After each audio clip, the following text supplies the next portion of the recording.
दर्शकवृन्द नमस्कार। कार्यक्रम संवादको एउटा नयाँ श्रृङ्खलामा यहाँलाई हार्दिक स्वागत छ।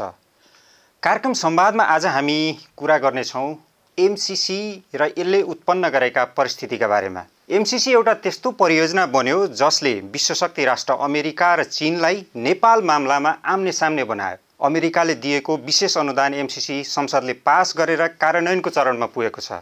यसको प्रतिक्रियामा उत्तरी छिमेकी चीनले निकट भविष्यमा आफ्ना विदेश मन्त्रीलाई नेपाल भ्रमण गराउने खबरहरू सार्वजनिक भएका छन्। वास्तवमा उत्तरले एमसीसीलाई कसरी हेर्छ, यसले भावी दिनमा के असर गर्छ, यी विषयमा केन्द्रित रहेर आज संवाद गर्न हामीले निम्त्याएका छौँ चीन मामलाका विशेष जानकार कूटनीतिक विश्लेषक दिनेश खनाल। आउनुहोस् उहाँलाई स्वागत गरौँ। दिनेश सर, स्वागत छ। धन्यवाद सूर्यजी। अब एमसीसी कै पृष्ठभूमिबाट आज यो संवाद सुरु गरौँ सर। एमसीसी पास भएपछि करिब 3 साताको अन्तरालमा चीनले आफ्ना विदेश मन्त्री नेपाल पठाउँदैछ भन्ने खबरहरू आएका छन्। यो किन भइरहेको छ? एउटा कुरा, नेपाललाई एउटा छिमेकी मुलुकमा चाहिँ छिमेकी मुलुकका एउटा वरिष्ठ पदका विदेश मन्त्री नेपालमा आउनु त एउटा साधारण कुरा जस्तो लाग्छ मलाई। तर हामी नेपालीको लागि चाहिँ एउटा सौभाग्यको पनि वातावरण हो कि अब नेपालमा भएको अहिलेको राजनीतिक अस्थिरता, त्यसमा पनि भर्खरै भएको यो एमसीसी अनुमोदन भएको छ संसदबाट, यी कुराहरू पनि छन्। तर मलाई लाग्छ चीनका विदेश मन्त्री नेपालमा आउनुको मुख्य कारण चाहिँ दुई देश बीचको राम्रो सम्बन्ध सुधार र दुई देश बीच भएका कतिपय BRI अन्तर्गतका धेरै प्रोजेक्टहरू छन् जो चाहिँ कुनै सुरु नै भएको छैन, काम गर्न सुरु नै भएको छैन। त्यसको लागि पनि सहकार्य गर्नलाई चाहिँ उहाँ आउने र दुई देश बीचको सम्बन्ध र अब आउने सम्बन्धलाई चाहिँ कुन चाहिँ रणनीतिले चाहिँ दुई देश बीचमा चाहिँ जाने कुराहरूमा चाहिँ यसलाई खास फोकस गरिएको देखिन्छ सूर्यजी। BRI मा सम्झौता भयो 2017 मा नेपाल र चीन बीच। अहिले 22 मा अलिकति ताकेता गर्न थालेको हो चीनले BRI कार्यान्वयनमा।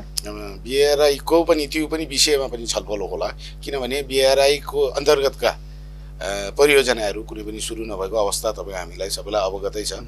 र मलाई जहाँसम्म लाग्छ त्यो मात्रै नभइकन अहिलेको विश्वको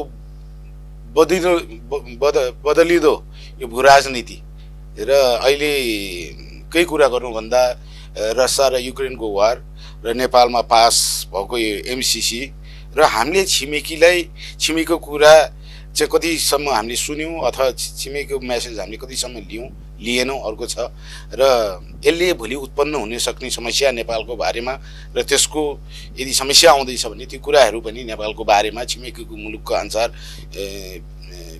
वैदेशिक मन्त्रीद्वारा तथा हाम्रा राष्ट्र प्रमुखहरूसँग चाहिँ यो छलफल हुने सम्भावना धेरै छ। होइन, यो भ्रमणलाई मैले अलिकति एमसीसी को पृष्ठभूमिमा जोड्न चाहे दिनेश सर। जस्तो अमेरिका र चीन एक आपसमा वाकयुद्धमा थिए एमसीसी का कारणले।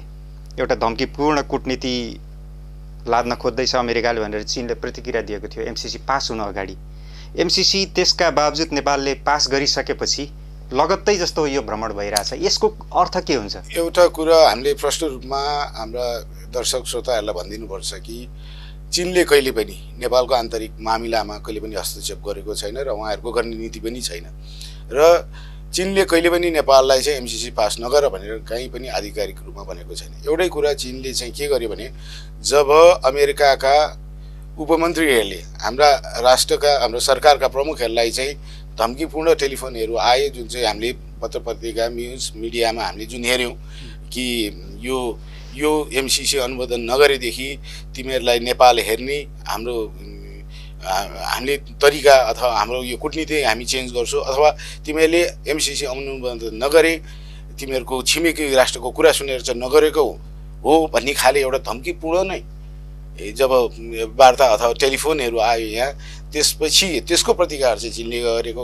चीन पनि विश्व सामे अहिले शक्तिमान राष्ट्र हो, उसले कुनै पनि देशलाई सहयोगको रूपमा चाहिँ धम्कीपूर्ण कूटनीति गर्नुहुन्न भनेर एउटा समग्र रूपमा नेपालको लागि बोले होइन, कसैले पनि कुनै पनि राष्ट्रलाई सहयोगको रूपमा चाहिँ धम्कीपूर्ण चाहिँ प्रतिबद्धता धम्कीपूर्ण चाहिँ कूटनीति चाहिँ गर्न हुँदैन। यो विश्व सामुमा यस्तो चाहिँ चल्दैन। सहयोग आदान प्रदान लिने भने लिने र दिने अर्थात् कसैले सहयोग लिन्न भन्दा पनि धम्कीपूर्ण चाहिँ गर्न पाइँदैन भने चाहिँ एउटा आम रूपमा ग्लोबल मेसेज गरे हो। नेपालको लागि मात्रै बोल्या भन्न म चाहन्छु, तर नेपाललाई पर्या थियो त्यो बेला, धम्की आएको थियो, तर त्यो एउटा ठुलो राष्ट्र अथवा छिमेकी राष्ट्रको कारणले गर्दा चीनले त्यसरी बोल्या हो, न कि चीनले नेपालको आन्तरिक मामिलामा एमसीसीको बारेमा केही पनि बोलेको छैन। उनीहरूले प्रष्ट रूपमा भनेका छन् कि एमसीसी लिने नलिने नेपाली सरकार नेपाली जनताको कुरा हो। एमसीसी चाहिँ नेपाली सरकारले नेपालको जनताको मनोभावना हेरेर नै त्यसलाई अनुमोदन गर्ने नगर्ने उहाँले निर्णय गर्नु भन्ने कुरा चाहिँ प्रश्न पारेको देखिन्छ। त्यही त एमसीसीकै सन्दर्भमा पास हुनु अगाडि अमेरिकी उपमन्त्रीले जुन टेलिफोन संवाद गरे त्यसलाई लिएर चीनले प्रतिक्रिया जनायो, तर नेपालका नेताहरूले त्यसलाई चाहिँ धम्की नै होइन भनेर स्वाभाविक रूपमा लिए। यसको अर्थ के हुन सक्छ?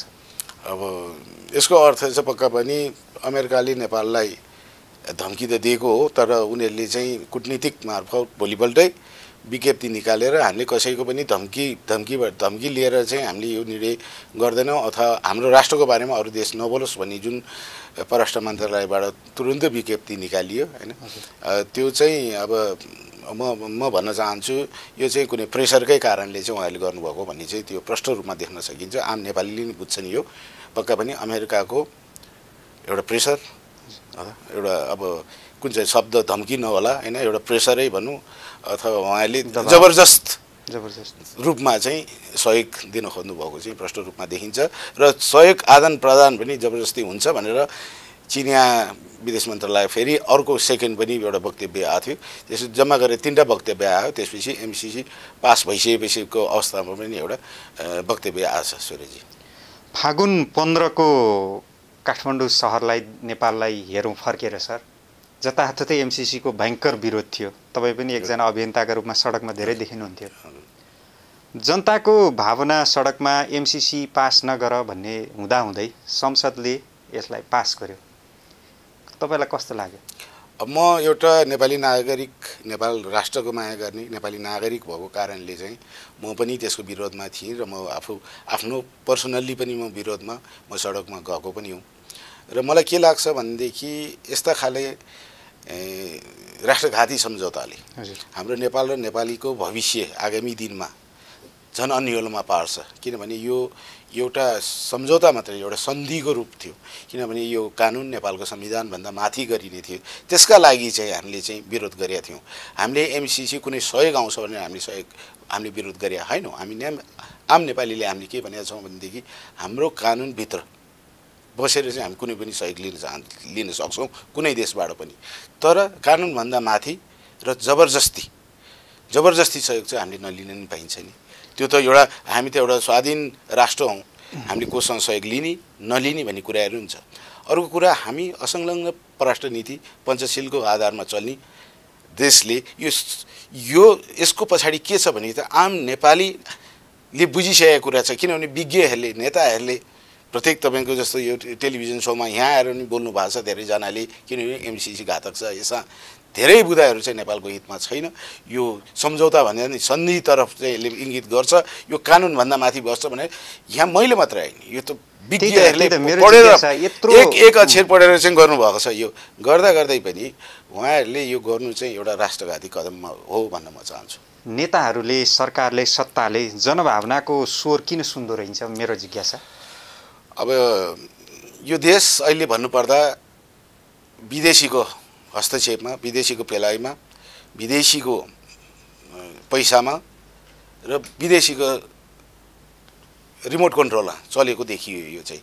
किनभने यो पक्कै पनि आम नेपाली जनताले नचाहेको कुरा किन भयो भन्ने खोज्नु परिरहेछ। यसमा पक्का पनि चलखेल छ, यसमा पक्का पनि दबाब छ। त्यही कारणले यी नेताहरू बाध्य भएर चाहिँ यिनीहरूले विदेशीहरूका लागि विदेशी दलालको रूपमा चाहिँ यिनीहरूले यो राष्ट्रिय घाटी सम्झौता चाहिँ संसदबाट अनुमोदन गरे। अब एमसीसी कार्यान्वयनको चरणमा प्रवेश गरिसक्यो। एमसीसी कार्यान्वयन हुन सक्ने देख्नुहुन्छ कि नै? मैले पक्का पनि देख्दिनँ, किन त्यही चाहिँ दुःखद कुरा छ। यो एमसीसी कार्यान्वयन पनि हुँदैन। आम नेपाली जनताले यसको प्रतिकार गर्छन् पक्का पनि।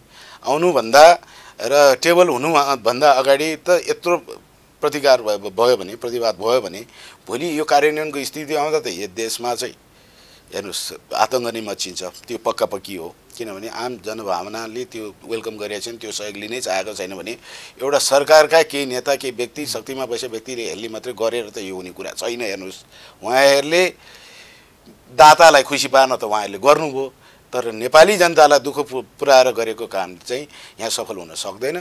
यो एमसिसी नेपालमा लागू हुन सक्दैन। यो एमसिसी नेपालमा आयो भने नेपाल ठुलो घटनातिर जान्छ, नेपालमा धेरै आतङ्क मचिन्छ, नेपालको शान्ति हराउँछ भन्ने कुरामा चाहिँ त्यो देखिएको छ। अहिले नहोस् त्यस्तो, तर देखिएको छ। तर यो एक हिसाबले प्रक्रियामा त अगाडि बढ्यो नि, होइन सर? अब संसदबाट बढ्यो, अब त्यो चाहिँ अपर हाउस जाला, अब राष्ट्रपतिको पनि सहमति चाहिएला यसमा, होइन? यो त अनुमोदन त्यति गरेर मात्रै त एमसिसी पास भयो भन्ने त यो साधारण मान्छेको आम बुझाइ हो, होइन? त्यति मात्रै नहोला। यो एउटा अस्तिको जस्तो भयो कि अस्ति व्याख्यात्मक घोषणा भने जस्तो, व्याख्यात्मक मात्रै भनेर त त्यो त होइन नि त यो कुरा त। तर यो व्याख्यात्मक घोषणा उहाँले घोषणाले त यसलाई राष्ट्रवादी नेपाल हित अनुकूल बनाएर नि त, होइन? त्यो दलहरूले त त्यही भने, त्यो पक्का पनि होइन। हेर्नुहोस् त्यो दबावको बिचमा गर्नु पर्दाखेरि चाहिँ जो पार्टीमा यो गठबन्धन सरकारमा जो पार्टी बस्नु भएको थियो र उहाँहरूले यसलाई चाहिँ हामी सपोर्ट गर्दैनौँ भन्ने उहाँहरूले पार्टीगतै निर्णय गरिसक्नु भएको थियो। उहाँहरूलाई किन उहाँका कार्यकर्ता पनि त्यही सडकमा मैले देखाएको थिएँ, हामीसँग सँगसँगै हुनुहुन्थ्यो। तर त्यसै भन्दा पनि उहाँहरू त बाध्य हुनु पऱ्यो नि त्यो गर्नलाई भनेर उहाँले आफ्नो भनिहाल्यो नि, आफ्नो फेस बचाउनलाई, आफ्नो होइन जनताको सामु चाहिँ एउटा छेका भएर यो व्याख्यात्मक टिप्पणी भन्ने आएको। यो व्याख्यात्मक टिप्पणी भने के नि होइन, नेपाली जनतालाई झुटा गर्ने हो। नेपाली जनता क्लियर छ नि, यसमा कोही पनि झुकिनेवाला छैन। व्याख्यात्मक घोषणालाई एमसिसी मुख्यालयले अनुमोदन स्वीकार गर्न सक्ला नसक्ला त्यो अनुमान होइन, अनुमान त्यो पक्का पनि गर्दैन। र उसले अमेरिकाले भनिसकेको छ कि यो कुराहरू कुनै पनि चेन्ज हुँदैन र व्याख्यात्मकको अर्थ नेपाली जनतालाई, नेपाली जनताको प्रतिकारलाई समसमाउने र झुकाउने मात्रै एउटा व्याख्या अथवा टिप्पणी हो। अब एमसिसी एकातिर छ, अर्कोतिर बिआरआई छ सर। अब एमसिसी पछि बिआरआईको पनि त्यस्तै विवाद आउने देख्नुहुन्छ कि के देख्नुहुन्छ? मैले देख्दिनँ, किनभने बिआरआई भनेको एउटा अभियान हो, एउटा प्रोजेक्ट होइन। हेर्नु एमसिसी एउटा पर्टिकुलर ट्रान्समिसन लाइन र बाटोको प्रोजेक्ट भनेर आएको छ, त्यसको पछाडि कति रणनीति छन् त्यो आम जनताले बुझिसकेका छन्। बिआरआई भने पक्का एउटा व्यापारिक, जसरी रेशन मार्ग चीनमा परम्परागत व्यापार गर्ने तरिका थियो त्यसलाई नि परिमार्जित गरेर जब मामहिम सिजिनपिङको उदय भयो उहाँले चाहिँ अभिधारणा चाहिँ बेल्ट एन्ड रोड इनिसिएटिभबाट चाहिँ सबै देशहरू जोड्ने र व्यापार गर्ने र प्रोजेक्ट गरेर विन विनमा आफ्ना छिमेकी राष्ट्रदेखि अरू संसारका विभिन्न राष्ट्रहरूलाई चाहिँ अगाडि बढाउने भन्ने नै छ। यसमा बिआरआई अन्तर्गत पनि हाम्रा धेरै परियोजनाहरू चाहिँ साइन भएको छन्, चिज 1 दर्जन लगभग जस्ता छन्। अनि ती कुराहरू चाहिँ अहिलेसम्म बढ्न नसक्नु कारण अथवा बिआरआईलाई चाहिँ कहिले पनि हाम्रो संसदभन्दा माथि अरू संसदबाट अनुमोदन गर्न परेन पनि, होइन? हाम्रो साइन गरेन, किनभने त्यो चीनको नेपालमा आएर अरू राजनीतिक अरू चलखेल गर्ने त उसको त्यो अभिप्राय छैन नि त। चीनको त एउटा व्यापारिक मात्रै कुरा छ नि त। व्यापारिक चीन त अहिले व्यापारिक देश हो नि त। उसले त नेपालमा आएर नेपालमा व्यापार गर्ने अथवा नेपालको भौतिक स्थितिलाई चाहिँ होइन निर्माण भौतिक पूर्वाधारलाई चाहिँ माथि बढाउने र विभिन्न परियोजना हाम्रो रेलदेखि लिएर बाटो विभिन्न छ। अनि ट्रान्समिसन लाइन पनि छ, यतादेखि केरुङसँग जाने ट्रान्समिसन लाइन पनि छ, विभिन्न पूर्वाधारका कुराहरू छन्, होइन? अब त्यो गर्ने नगर्ने, हामीले पहल गर्ने नगर्ने हाम्रो कुरा नेपालको पक्षमा हो। त्यही त नेपालमा अब एक थरी विश्लेषकहरू चाहिँ अमेरिकाले एमसिसी मार्फत, चीनले बिआरआई मार्फत नेपालमा प्रभुत्व जमाउने यो सब गरिरहेछन् भन्छन्। यो चाहिँ के हो त? यो एउटा कुरा चाहिँ यो एमसिसी चाहिँ प्रभुत्व जमाउनै आएको हो नेपालमा, र नेपालमा त बस्ने ठाउँ छिर्ने ठाउँ हो उनीहरूको। यो उनीहरूले यो एसिया महाद्वीपलाई नै जसरी चाहिँ चीनले के अरे विकास गरिरहेको छ, सर्वशक्तिमान बनिरहेको छ, त्यसरी भारत पनि अगाडि बढिरहेको छ। एसियाको इकोनोमीलाई अङ्कुश हाल्न नेपालमा आएर ठोकिएको यो एमसिसी, न त नेपालै किन। अनि बिआरआई चाहिँ के त? बिआरआई त नेपाल मात्रै होइन नि त। बिआरआई त 155वटा देशले हस्ताक्षर गरेछन्, नेपाल मात्रै हो र? पुरानो सिल्क रोडको पुनरुदय 155वटा देशले त्यसमा हस्ताक्षर गरेछन्। एक्जिम ब्याङ्क बनेछ फन्डिङको लागि। हेर्नुहोस् यो नितान्त व्यापारिक कुरा हो। र यो एमसिसी पछाडि राजनीति घुसेको तथा इन्डो पेसिफिक रणनीति तपाईँलाई थाहा छ। र समग्रमा भन्दा पर्दा के छ भने सुरेशजी, यो एसियाकै इकोनोमिक ग्रोथलाई चाहिँ पश्चिमा मुलुक अथवा अमेरिकनहरू चाहिँ त्यसलाई ब्रेक लगाउन सक्छ र नेपालमा छिरेर थोरै एउटा लगानीमा चाहिँ अङ्कुश लाउने ठाउँ चाहिँ उनीहरूले देखिसकेका छ जहाँ बसेर चीनलाई पनि यहाँ पोक गर्न सकिन्छ भारतलाई पनि आफ्नो साथमा लिएर अथवा सम्झाउन सकिन्छ ल नेपाल त जे भए पनि हामी बस्यो भने हामी छोडेर जाने हो तर केही समय हामी त्यहाँ होल्ड गर्छौँ भन्न नि सकिन्छ यो अनेक कुराहरू छन् यसमा हेर्नुहोस् तर उपसङ्घको कुरा यति धेरै छ कुरा छोडिदिनुहोस् तर बिआरआई र एमसीसी एउटै समयमा विवादमा किन जोडिन्छन् सर बिआरआईको कुनै पनि अहिले विवादित कुरा केही पनि छैन अहिले एमसीसीकै हो बिआरआईको त हामीले वास्तविक हामीले यत्रो वर्ष साइन गऱ्यौँ हामी चुप लाएर बस्यो कसरी विवादित भयो बिआरआई कामै गरेको छैन काम चाहिँ किन गरेन त नेपाल त्यो त नेपाल सरकारले नचाहेर गरेको नेपाल सरकारले विकासको कार्यक्रम नेपाल सरकार चाहिँ कहाँ चाहिँ यो तपाईँले चुनाव भएको लगभग अब फेरि चुनाव हुन लाग्यो भने चाहिँ 5 वर्षमा कहाँ चाहिँ ठुलो प्रोजेक्ट मेगा प्रोजेक्टहरू गर्न सकेको छ त न अगाडिको नेकपा सरकारले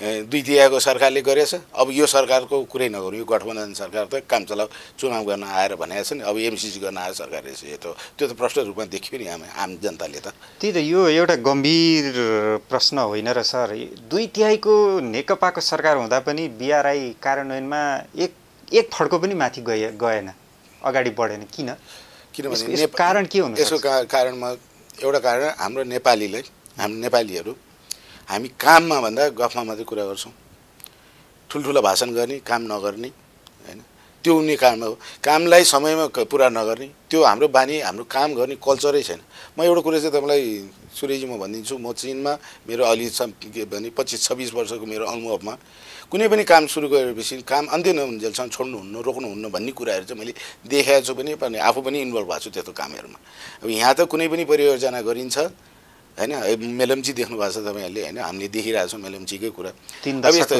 अब यस्ता प्रोजेक्टहरू अब अहिले हामीले साइन गरे त्यो व्यापक ठुला प्रोजेक्टहरू छन् जस्तै चाहिँ केरुङ टु काठमाडौँ रेल भन्ने छ हैन अब यस्ता प्रोजेक्टहरू चाहिँ हैन यो त कति वर्ष लाग्छ तर काम गर्ने हो भने त सकिन्छ नि हैन काम गर्ने हो र टाइममा गर्ने भने काम गर्ने कल्चर पनि हुनु पर्यो त्यसअनुसार नेताहरूको डिटर्मिनेसन हुनु पर्यो एउटा सरकारबाट अर्को सरकार चेन्ज भएपछि कामलाई चाहिँ प्रायोरिटी दिनु पर्यो किन विकास भने सबैको लागि विकासै हो आम नेपाली जनताको लागि विकास हो जसले राजनीति गरे पनि जसले प्रधानमन्त्री बने पनि जसले मन्त्री बने पनि नेपाली जनताको लागि काम गर्न गएको हो हैन त्यस्ता कुरा कन्सेप्ट हामीले चेन्ज गरेनौं भने हामीले जतिसुकै साइन गरौँ न यस्तो विवादित साइन गरे त झन तल अनि यहाँनिर मेरो जिज्ञासा सर एमसीसी चाहिँ पास गरेकै थिएन संसदले यसका कतिपय फिल्डमा यसका कामहरू अगाडि बढिसके नेपाल सरकारको तर्फबाट हाल्ने फन्ड खर्च समेत भइसक्यो अरबौंको अङ्कमा बिआरआई को चाहिँ साइन भयो सम्झौता तर कार्यान्वयनमा एक फड्को पनि अगाडि बढेन यो चाहिँ किन भएको त्यो चाहिँ अब डिटर्मिनेसन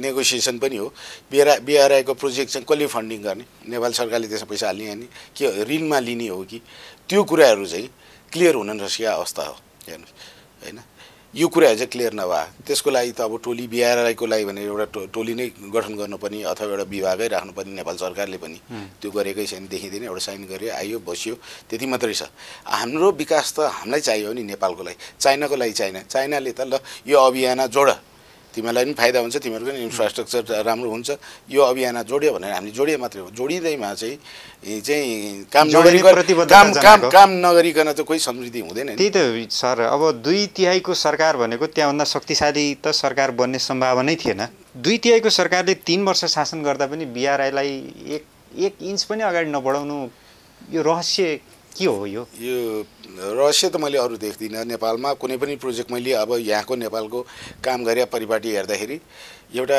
मैले फेरि पनि भने लिडरशिपको यो डिटर्मिनेसन काम गर्ने तरिका र काम आफूलाई चाहेको काम चाहिँ यो परियोजना चाहिँ कसरी गर्ने कति समयमा गर्ने भन्ने कुरा जुन कुरा अवलोकनै छैन भनेदेखि कसरी काम अगाडि बढ्छ कामको लागि त डिटर्मिनेसन यो समयमा यो काम यसरी गर्ने यसलाई फन्डिङ यसरी गर्ने हामीसँग भएको फन्डिङ हामीले हाल्ने नपुगेको फन्डिङ हामी कहाँबाट लोन लिने यो कुराहरू त हुन्छ नि त्यो कुराहरूमा यो विषयमै छलफलै ल्याइएन बिआरआई यही बिचमा चाहिँ अनुदान फ्रीमा आएको पैसा भन्नुहुन्छ नि नेपालमा 55 अर्ब फ्रीमा आएको पैसा किन नलिने भनेर चाहिँ यो कुराहरू चाहिँ अहिले हुँदैछ किनभने तपाईँले भनिहाल्नुभयो के अरे एमसीसी का प्रोजेक्ट एमसीए ले गरेका कामहरू अगाडि बढिसकेका छन् हैन। एमसिए भन्ने कम्पनी छ नि, के अरे एमसिसी अन्तर्गतको कम्पनी त एमसिए छ यहाँ, अनि त्यसले काम अगाडि बढाइसकेको अवस्था छ।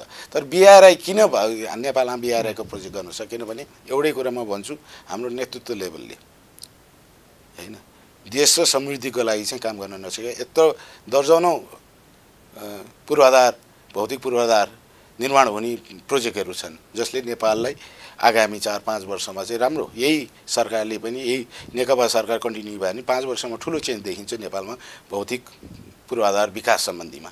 अब ती कुराहरूमा नलागेर आपसी राजनीति, आपसी खिचतानी, आपसी मतभेदमा नै यो 4-5 वर्ष हाम्रो गयो र आम नेपाली जनता चाहिँ यही नेताहरूको झगडा, तानातान, पद बाँडाबाँड, सरकार चेन्ज भइरहने अवस्थामा चाहिँ देख्यौँ हामीले।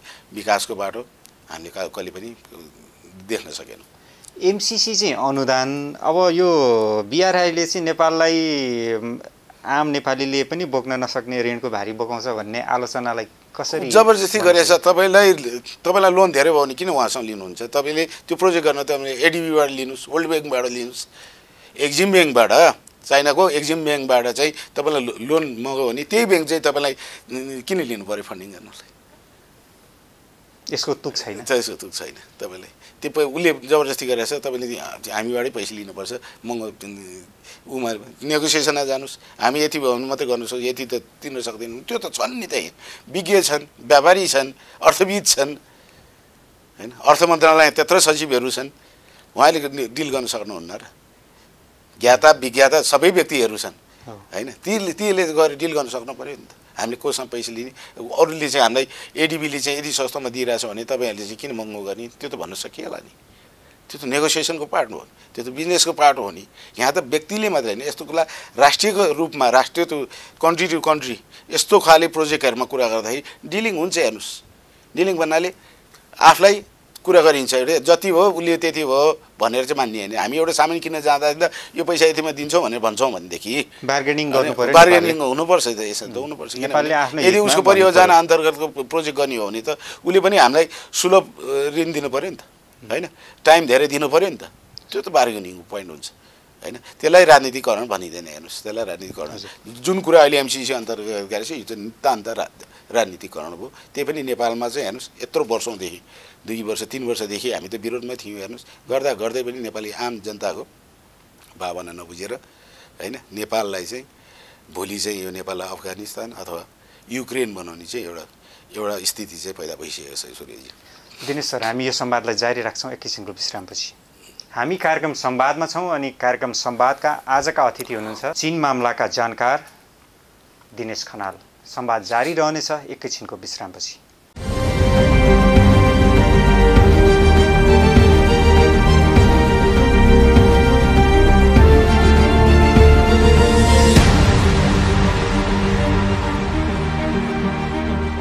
विश्रामपछि पुनः स्वागत छ सर। अब सम्भावित चिनिया अतिथिको स्वागतकै सन्दर्भमा जाउँ सर। चिनिया विदेश मन्त्रीको सम्भवतः चैतको दोस्रो साता 12-13मा भनिएको भ्रमणको मुख्य एजेन्डा के हुन सक्छ? पहिलो कुरो, यो 2 वर्ष अगाडि राष्ट्रपति सी जिनपिङको भ्रमणपछिको यो ठुलै भ्रमण मान्नुपर्छ। किन विदेश मन्त्री अहिलेको समय, अहिले विश्व राजनीतिमै अहिले चलपल एकदमै यो युक्रेन र रसियाको यो जुन युद्धले छ नि सबैलाई चिन्तित बनाएको छ। यो अवस्थामा पनि टाइम निकालेर चाहिँ नेपालमा आउनु भने चाहिँ हाम्रो लागि पनि यो सौभाग्यको कुरा पनि हो र आगामी दिनमा नेपाल र चीनको सम्बन्धलाई प्रागाढ बनाउनलाई चाहिँ यो दरिलो भ्रमण हुन्छ जस्तो चाहिँ मलाई लाग्छ। नेपाल र चीनको जुन चाहिँ हाम्रो सम्बन्ध पौराणिक भनौँ हजारौँ वर्षदेखिको सम्बन्धलाई चाहिँ मजबुत बनाउने काम चाहिँ यो भ्रमणले गर्छ र नेपाललाई अब इन्फ्रास्ट्रक्चर भन्नु कि भौतिक पूर्वाधारको कामहरू अगाडि बढाउनलाई चाहिँ प्रेरणादायी हुन्छ। यो उहाँको भ्रमणले नेपालमा रोकिएका प्रोजेक्टहरू अगाडि बढ्छन् र थपिन्छन्, अरू प्रोजेक्टहरू पनि थपिन्छन् भन्नेमा चाहिँ म विश्वस्त छु। विशिष्ट अतिथि आउँदा सम्बन्ध सुधारको प्रयास हुन्छ भन्ने त यो त सनातनी कुरा भयो सर। ठ्याक्कै एमसिसी पास भएको महिना दिन नबित्दै आउनुको चाहिँ केही रहस्य होला? पक्का पनि चीनसँग हाम्रो यत्रो दर्जनौं सम्झौताहरू हामीले साइन गरेका छौँ, प्रोजेक्टहरू छन्, त्यसलाई क्यारी अप गर्ने हो नगर्ने भन्ने त निर्णयकल त निकाल्नुपर्छ होला नि हैन। त्यसको लागि पनि हुनसक्छ। भनेको BRI-लाई अब कार्यान्वयनमा लान चीन अग्रसर देखिन्छ हो सर? अग्रसर देखिन्छ, तर BRI-लाई यसरी अनुमोदन गरेर BRI-को के अरे संसदबाट अनुमोदन गरेर गरिने कुरा चाहिँ होइन। त्यो त सरकार BRI-को भने मैले भनिहालेँ तपाईँलाई, लोनमा एउटा व्यापारिक हो यो, यसमा गर्ने नगर्ने नेपाली पक्षको हात हुन्छ। यो कुनै सहयोग तपाईँलाई होइन, तपाईँलाई सहयोगको रूपमा आएको भित्र अर्को भएको कुरा पनि होइन। यो नितान्त कामको टार्गेटेड हो, कामै परियोजना टार्गेटेड हो BRI-का यो परियोजनाहरू, र यसमा कुनै पनि राजनीतिकरण छैन भन्न मैले चाहेँ सूर्यजी। विश्वको घोषणा नभएको तर 1 नम्बर हुने अन्तिम दौडमा रहेको विश्वशक्ति राष्ट्र चीन, त्यस्तो परिवेशमा नेपाल आउँदैछ जुन बेला रसियाले युक्रेनमाथि आक्रमण बर्बर गरिरहेको छ। नेपालले भर्खर MCC पास गरेको छ र विश्व राजनीतिक अवस्थामा निकै तरङ्गहरू बढिरहेका छन्। यो पृष्ठभूमिमा चाहिँ यसले के सन्देश दिन्छ यो भ्रमणले? यो भ्रमणले नेपालप्रति चीन पनि एकदम चिन्तित छ। छिमेकी मुलुक नेपालको नेपालको शान्ति विकास चाहिँ चीनले सधैँभरि चाहिँ साथ दिन्छ। नेपालमा कुनै समस्या नपरोस् भन्ने चाहन्छ चीन, र अहिले अर्थतन्त्रको नम्बर 1 त चीन भइसक्यो। विश्व शक्तिमानको उदयमान शक्ति जुन चाहिँ हाम्रो छिमेकी मुलुक छ त्यसलाई हामीले गर्व पनि गर्नुपर्छ। र यो ठाउँ नेपाल चाहिँ अरू विदेशी पश्चिमा मुलुकको चलखेल हुने ठाउँ चाहिँ नहोस् भन्ने चाहिँ चीनले पक्का पनि चाहन्छ, किनभने नेपालको शान्ति चाहन्छ चीन। नेपालमा युद्ध रणभूमि अथवा बम खस्ने ठाउँ चाहिँ कदापि चीनले पनि चाहँदैन। रसिया युक्रेन युद्धले, खास गरी रसियाले युक्रेनमाथि गरेको हमलाले नेपाल चीन सम्बन्ध अथवा नेपालको अरू देशसँगको सम्बन्धलाई पार्न सक्ने प्रभावलाई कसरी हेर्न सकिन्छ? अब यस्तो छ, हामीले यो युक्रेन युद्धमा, रसिया युक्रेन युद्धमा हामीले यदि चाहिँ युक्रेनको पक्ष नलिएर हामी चाहिँ तटस्थ बस्न सक्या भए, किनभने भारत तटस्थ बस्यो, चीन तटस्थ बस्यो, त्यसै गरी हामीले तटस्थ बस्न सकेको खण्डमा चाहिँ हाम्रो राम्रो हुन्थ्यो। तर हामीले युक्रेनको पक्ष लियौँ, जुन चाहिँ MCCको दबाब हो कि भन्ने कुरा चाहिँ प्रष्ट रूपमा देख्न सकिन्छ। त्यो अमेरिकी दूतावासको बाहिर हामी युक्रेनको पक्षमा छौँ भनेर टाँगिएको ब्यानरको के अर्थ हुन्छ कुटनीतिक भाषामा? अब त्यो त पक्का पनि, यो सादा कुटनीतिक भाषा पनि साधारण भाषामा पनि जानिन्छ कि अमेरिका चाहिँ अब युक्रेनको पक्षमा छ र नेपाली जनतालाई पनि युक्रेनको पक्षमा बस भन्ने चाहिँ एउटा चाहिँ ठाडो आदेश अथवा ठाडो एउटा सिम्बल दिएको हो। भनेपछि यो बेला चीनले यो मामलालाई नेपाल तटस्थ रहोस् भन्ने शुभेच्छा अपेक्षा राखेको अनुमान गर्न सकिन्छ? चीनले त यो हाम्रो आन्तरिक कुरा, हाम्रो राष्ट्रियता कुरा त मैले तपाईँलाई फेरि पनि दोहोऱ्याएँ, कहिले पनि भन्दैन यसो गर यसो नगर भनेर कहिले गर्दैन। किनभने चीनको त्यो नीति नै छैन अरूलाई सिकाउने र यसो गरे। आन्तरिक राजनीतिक हाम्रो नेपालभित्रको राजनीतिभित्र चीनले कहिले पनि हस्तक्षेप गर्दैन, जसरी कि दक्षिणमा हाम्रो भारतले गर्छ। किनभने हाम्रो 2007 सालदेखि नै राणाकालीनदेखि नै हामीले देखेका छौँ कि कुनै पनि समस्या पर्यो भने हामी दिल्ली जान्छौँ हैन। त्यसै गरी माओवादीको जुन शान्ति प्रक्रियामा आउँदा 12 बुँदे पनि त्यही दिल्लीमा भयो हैन। नेपालमा जति ठुलै परिवर्तनहरू भएको छन् त्यो चाहिँ हामीले भारतसँग सल्लाह गर्ने गर्छौँ। चीनसँग हामीले कहिले पनि सल्लाह गर्दैनौँ, उनीहरूले हामीलाई सल्लाह पनि दिँदैनन्। चीनसँग सल्लाह भएको कुरा त नेकपाको विभाजन पछि नेकपाको के अरे चिनिया कम्युनिस्ट पार्टीको उच्चस्तरीय प्रतिनिधिमण्डल कोभिडका मारका बिचमा पनि नेपाल आएर अध्ययन गरेर गएको होइन र सर? होइन, त्यो त पार्टीगत रूपमा अब हैन। पार्टीगत चिनिया पार्टीले कम्युनिस्ट पार्टीसँग भाइचारा गर्नु त के नराम्रो कुरा, यो त नर्मल कुरा हो हैन। तर चिनिया पार्टी आएर चाहिँ हाम्रो नेपाल सरकारलाई चाहिँ यसो गर उसो गर त भन्दैन नि। इभन चिना सरकारले भन्दैन, किन उनीहरूको त्यो परराष्ट्र नीति नै छैन कि हामीले त्यो शङ्का उपशङ्का गर्नै पर्दैन। किन गर्ने भए त हामीले इतिहासदेखि हेरौँ, हामी 2007 सालदेखि हेरौँ हैन। त्यसपछि 47 सालमा हेर्नु प्रजातन्त्र आउने बेलादेखि हेर्नु, पहिला चीन पहिला राष्ट्र प्रमुख महेन्द्र राजासँग त्यतिकै राम्रो सम्बन्ध थियो। पछिबाट जति जति नेपालमा चेन्ज हुँदै आए राजनीतिक, उसले सरकारका प्रमुखलाई उति नै महत्त्व दिँदै आएको थियो। इभन अहिलेको गठबन्धन सरकारको प्रधानमन्त्री सम्माननीय प्रधानमन्त्री शेरबहादुर देउवालाई पनि उत्तिकै उसले चाहिँ इम्पोर्टेन्स दिएछ। त्यसै गरी तपाईँलाई पनि थाहा छ, अस्ति 2 वर्ष अगाडि मात्रै भएको भ्रमण हाम्रो महामहिम सी जिनपिङको भ्रमणबाट पनि उहाँले शेरबहादुर देउवालाई नेपाली काङ्ग्रेसको सभापतिको रूपमा उहाँले राम्रोसँग भेट्नु पनि भएको छ होइन। मैले भन्न खोजेको के छ भने चीनले नेपालको सरकारको जो शक्तिमा हुन्छ द सरकारको प्रमुख हुन्छ उसँग जो भए पनि नेपाली हो नि त त्यो होइन, जो सुकै भए जुनै पार्टी भए पनि नेपाली हो, उनीहरूले उहीसँग सम्बन्ध राख्छन् ताकि उसले यहाँ भित्र छिरेर पार्टी भित्र खेल्ने खेल चाहिँ गर्दैन। यद्यपि तपाईँले भनेको होइन जिज्ञासा के थियो भनेदेखि चिनिया पार्टी आएर नेपालको पार्टीलाई प्रशिक्षण पनि दिया भन्ने कुराहरू छ, त्यो पार्टीगत रूपमा भएको कुरा, सरकारको रूपमा होइन। पार्टी हो, सरकार हो, त्यो फरक कुरा हो। अब एउटा साम्यवादी सत्ताको अभ्यास गरेको देशले नेपालमा साम्यवादीहरूप्रति सफ्ट कर्नर राख्नुलाई के स्वाभाविक मान्न सकियो? होइन, उनीहरूले एउटा सोसलिजम मान्ने देशले, समाजवाद मान्ने देशले पक्का पनि त्यही हो। चीनमा हेर्नुहोस् दुई किसिम छ, हेर्नुहोस् सरकार समाजवादले पुरै रूपमा जान्छ त्यही अनुसारको, तर तपाईँले हेर्नुहोस् मार्केट हेर्नुहोस्, व्यापार हेर्नुहोस् होइन, कम्पिटिटिभ मार्केट छ त्यहाँ पनि होइन, कम्पिटिसन छ मार्केटमा होइन, जो कसैले पनि व्यापार गर्न पाउँछ, फ्रिडम छ त्यहाँ। व्यापार गर्नलाई जति चीनमा जति फ्रिडम कहीँ पनि छैन होला भन्छु। संसारमा व्यापारीले जुन व्यापारीले चीनसँग व्यापारी गरेका छन् त्यो चाहिँ पूर्ण व्यापारी भन्दैन पनि भन्छन्, संसारभरिको सेयिङ पनि छ। किनभने व्यापार गर्न सिक्नु छ भने चाहिँ चीन गएर सिक्नु। यो बिआरआई भने चाहिँ आधा चिनियाहरू यो रेशमी मार्गमा व्यापार गर्दैमा व्यस्त हुने परियोजना गरे हो त? त्यो चाहिँ होइन कि अतिरञ्जना होइन, यो भने एउटा इकोनोमिक घुमाएको, एउटै ठाउँमा मात्रै पैसा घुमेर त्यसले समृद्धि ल्याउँदैन। यसलाई चाहिँ जति यो मार्ग थ्रु जति पैसा चाहिँ बल्झायो घुमायो भने उति चाहिँ पैसा चाहिँ भन्नाले धन सम्पत्तिदेखि त्यसले विकास पनि ल्याउँछ होइन, त्यसले चाहिँ बल्झाउँदै जाने त्यो अवधारणाको कुरा हो।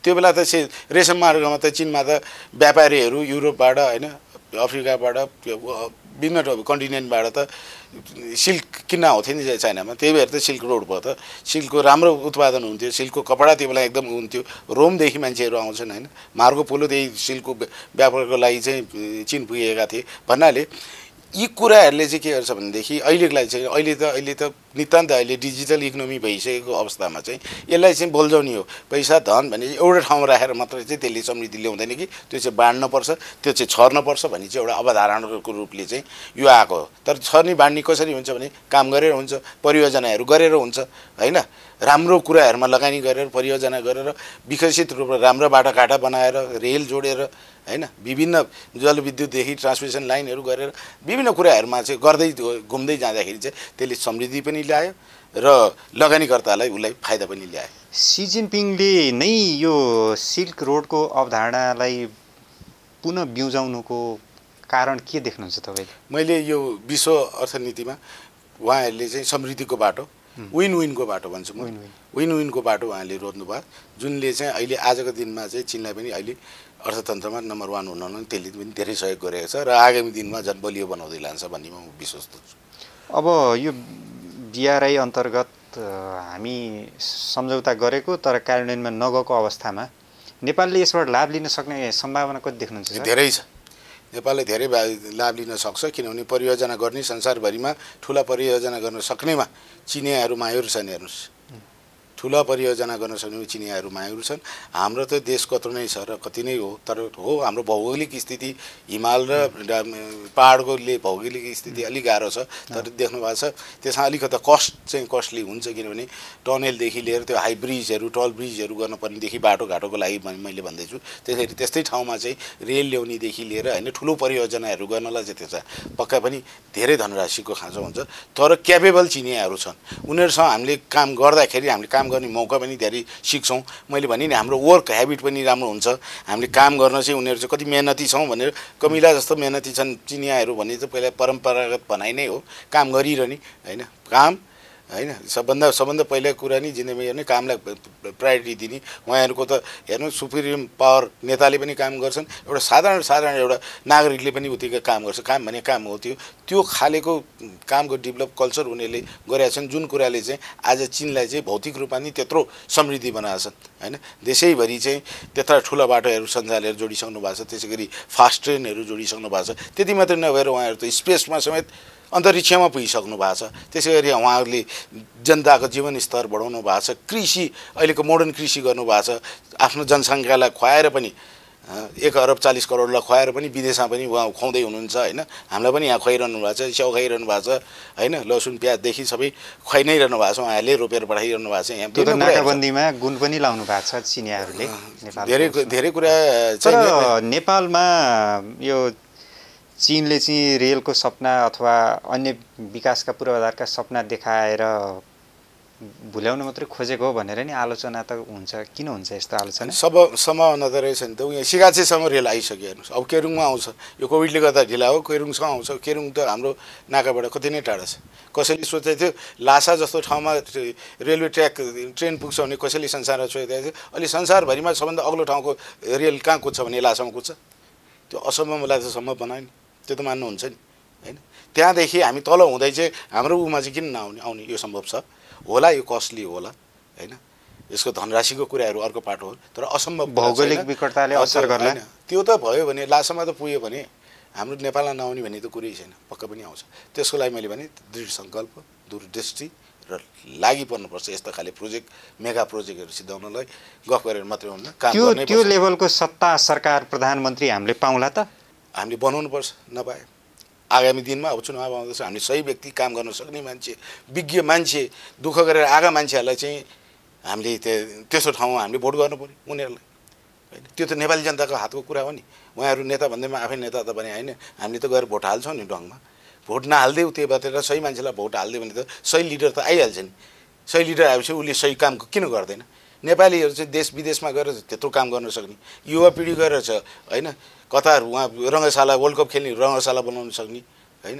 अनि आफ्नै देशको घर अगाडिको बाटो चाहिँ बनाउन नसक्ने त हुँदैन नि। हामीले सिस्टम परिवर्तन गर्नु पऱ्यो, काम गर्ने तरिका परिवर्तन गर्नु। छिमेकी राष्ट्रबाट सिक्नु, नराम्रो कुरा पनि सिक्नु भएन हामीले।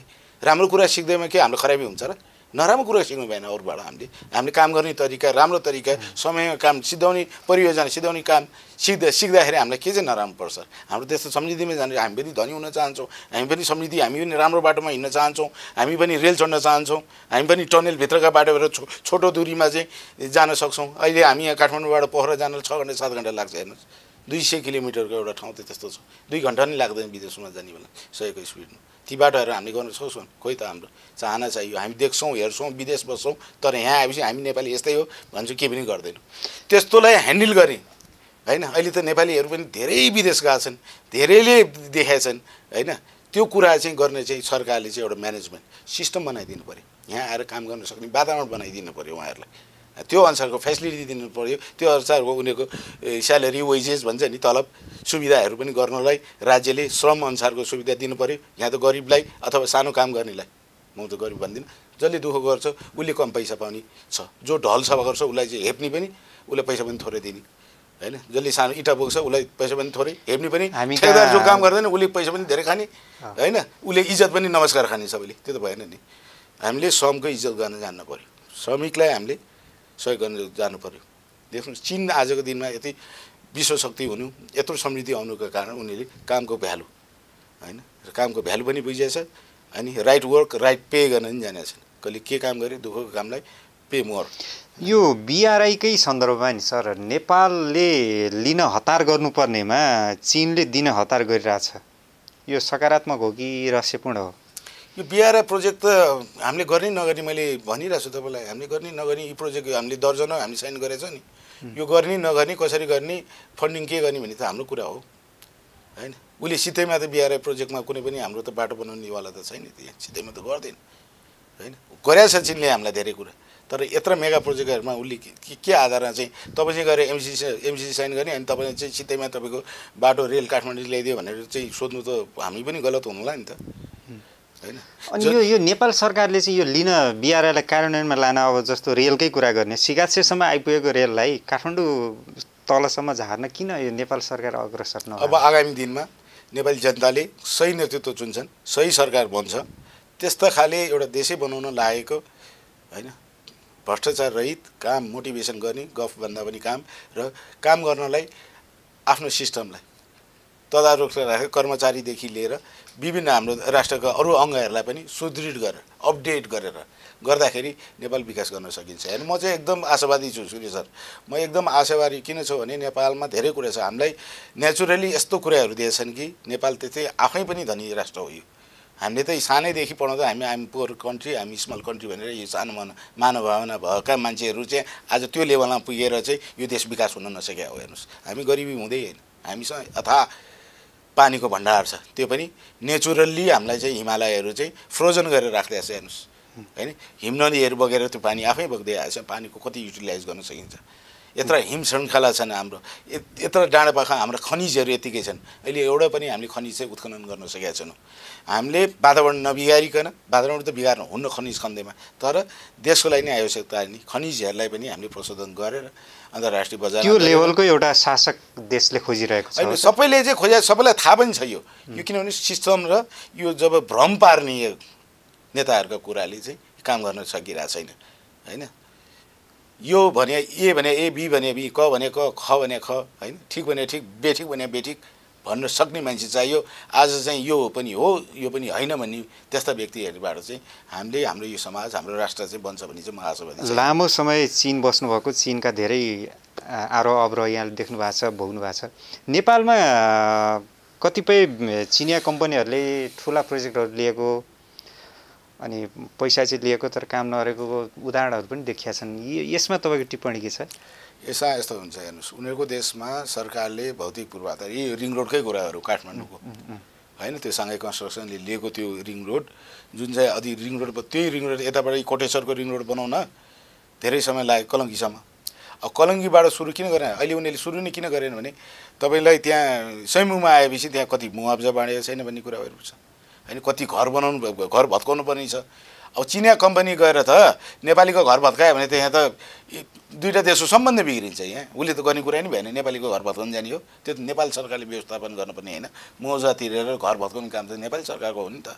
पोलै नसारिदिने, एउटा विद्युत प्राधिकरणले एउटा पोल सार्न सक्दैन। हेर्नुहोस्, त्यो यो चाहिँ मैले के भने अहिले चाहिँ सारेको सारेन त मलाई थाहा छैन, तर पहिलाको काम चाहिँ ढिला भएको चाहिँ पोलै नसारिदिने होइन, गरिदिनु। त्यो त बेसिक कुरा त क्लियर बनाइदिए पो त उनीहरूले त बनाउँछन् त। त्यो जलविद्युत आयोजनाहरू पनि हातमा लिने, काम नगर्ने चिनिया प्रवृत्ति देखिया छ भन्छन्। एउटा कुरा चाहिँ म भन्छु, चिनियाहरू चाहिँ जहाँ पनि काम गर्न अग्रसर हुन्छ, तर कति चिनिया कम्पनी नेपालको बारेमा नबुझिकन आउँछ।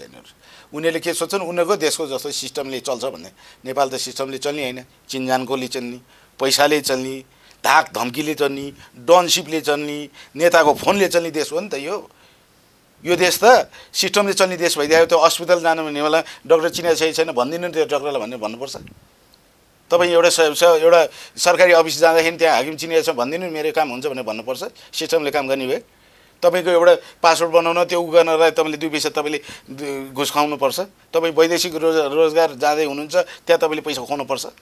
सिस्टमले चल्ने देश होइन। त्यही भएर हामीले यो यसलाई सिस्टमलाई चेन्ज गर्नुपर्छ। जबसम्म सिस्टम चेन्ज गर्दैन यो एकजनाले मात्रै बनिने देश पनि होइन। हेर्नु, सिस्टम बनाउनु भयो भने जोसुकै राखे पनि यो सिस्टमले काम गर्छ, देश बन्छ। तर सिस्टम अपडेट गर्दै त्यसलाई लिड गर्न सक्ने नेपालको सच्चा छोरो, नेपाललाई माया गर्ने, नेपालको लागि आफ्नो आत्मादेखि देशलाई बनाउँछु भन्ने लागेको जस्ता व्यक्तिलाई हामीले नेता बनायो भने नेपालको कायापलट हुन्छ। अन्तमा दिनेश सर, अब यो चीन नेपाल सम्बन्ध आगामी दिनमा यो सम्भावित भ्रमणपछि अझ परिष्कृत भएर जाने आशा गर्न सकिन्छ? पक्का पनि यो भ्रमणले नेपाल र चीनको सम्बन्ध अझै राम्रो बनाउँछ, त्यसमा म विश्वस्त छु। र प्लस नेपाललाई अरू परियोजनाहरू चीनको सहयोग साथ त सधैँ मिलिरहेछ, अझै पनि धेरै सहयोग साथहरू मिल्छ भन्नेमा चाहिँ म विश्वस्त छु। सूर्यजी, हजुर, यहाँको अमूल्य विचार र समयको लागि आभारी छौँ सर। धन्यवाद, मलाई पनि यो समय दिनुभयो। र अनि चिनिया विदेश मन्त्रीको अब हुनेवाला नेपाल भ्रमणको अलिक केही अगाडि तपाईँले मलाई यो 2 कुरा बोल्न दिनुभयो। तपाईँ लगायतका न्युज नेपालका सम्पूर्ण टिमलाई धन्यवाद दिन चाहन्छु। नमस्कार। दर्शकवृन्द, उहाँ हुनुहुन्थ्यो दिनेश खनाल, चीन मामलाका जानकार, कूटनीतिक विश्लेषक। एमसीसी पास हुनु र त्यसको केही हप्तापछि चिनिया विदेश मन्त्रीको नेपाल भ्रमण हुनु एउटा संयोग मात्रै पनि हुनसक्छ, अथवा चीनबाट नेपालले सहयोग लिने एउटा नयाँ अवसर पनि हुनसक्छ। यस विषयमा दिनेश खनाल सरका विश्लेषण यहाँहरूलाई कस्तो लाग्यो फैसला तपाईँहरूले गर्नुहोला। कार्यक्रम संवाद आजका लागि यति नै। राष्ट्रियताको पहरेदारी, जनाधिकारको पक्षमा खबरदारी हेर्दै रहनुहोला न्युज नेपाल टेलिभिजन। नमस्कार।